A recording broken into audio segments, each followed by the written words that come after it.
Greetings. I'm Elder Blacklight.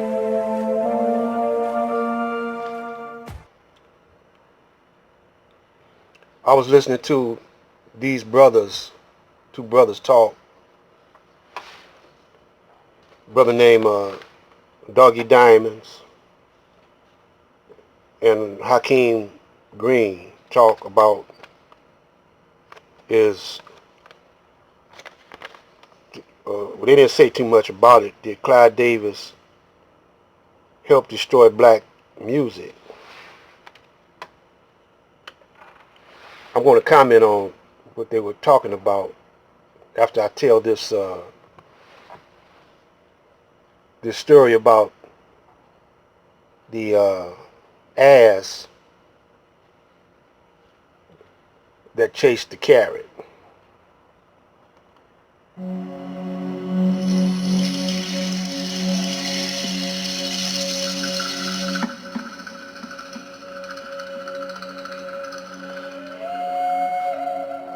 This is a story about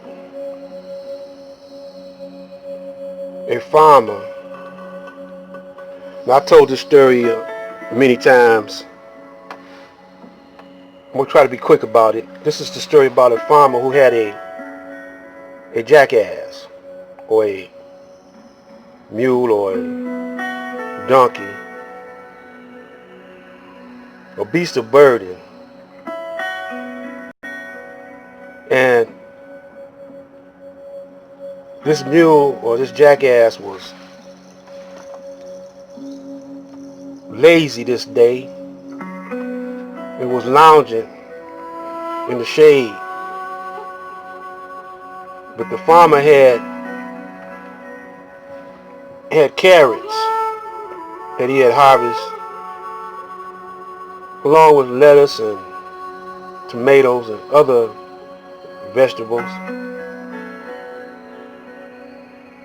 And he had an abundance of it, so he's going to take it to the market and sell it for his daily bread, if you understand what I'm talking about.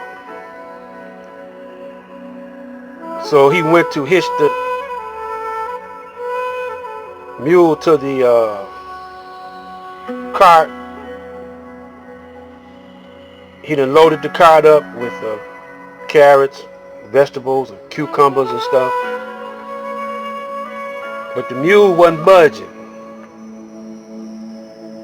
And to make a long story short, he tried everything to get that mule out to the cart. So he could, to the cart, the wagon with the vegetables in it. Wasn't nothing working.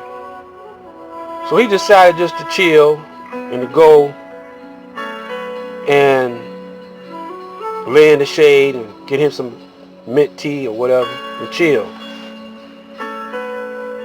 So when feeding time came around for the jackass or the mule wanted to eat. The farmer refused to feed him.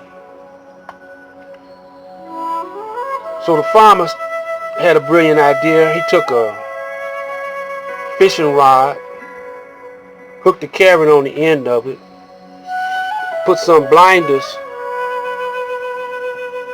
like this on the mule, and he dropped that carrot in front of the mule, hitched it to the wagon, and the mule was so hungry he wanted that carrot. So he pulled the farmer's load to the market, carrot load. He never did get that carrot because that carrot was dangling on a pole on some string in front of the mule. The mule couldn't see out either side. All he could see was that carrot. He was hungry too. So he chased after the carrot, but he was pulling that cart. That's the black man living in America. See, the black man is always a couple of steps behind the white man playing the white man's game. You can't play the white man's game. Because every time you catch on, he done moved that much further ahead of you because he stole our knowledge and our wisdom. and our science.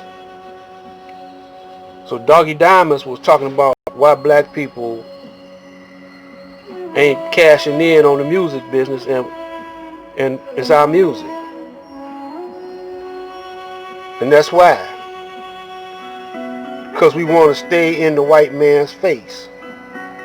Stay in his game. We need to separate ourselves from him. Yeah, I know he pay us. But instead of him, when we get the money, instead of giving it back to him, we need to give it back to ourselves. It needs to stay in the community, in our family, in our household, circulating that community at least 10 times before it go back. You don't have to make it go back, because you could buy overseas just like you could buy product from overseas. I mean, this book right here, The Islamic Concept of Social Justice. Now, a black man wrote this book.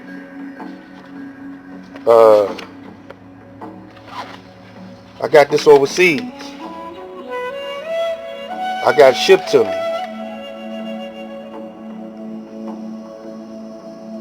No, yeah, well, I made a mistake on this one. This ain't the book that I got, but it's still from Pakistan.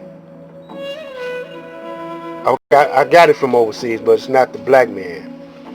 I got the black man's book. This book right here is about a black man. Philosophy of Islamic Law and Orientation.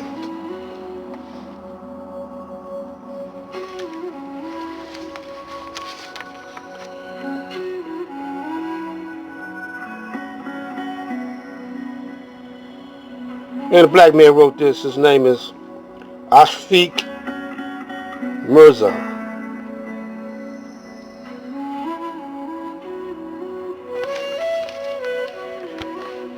And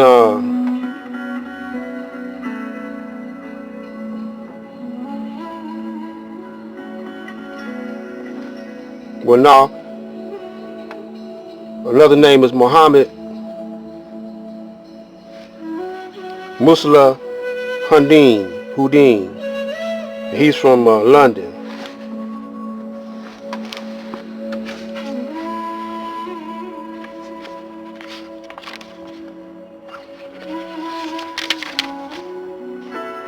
I know one of these books, a brother wrote it. I'm trying to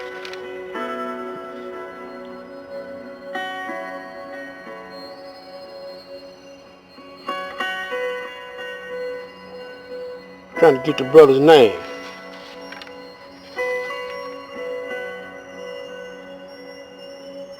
Here you go. He's an African Muslim. Al-Haji Adilete Tasiriu Ajajola. If you can pronounce that, that's a brother. I'm gonna come back with a part 2 of this. Stay tuned.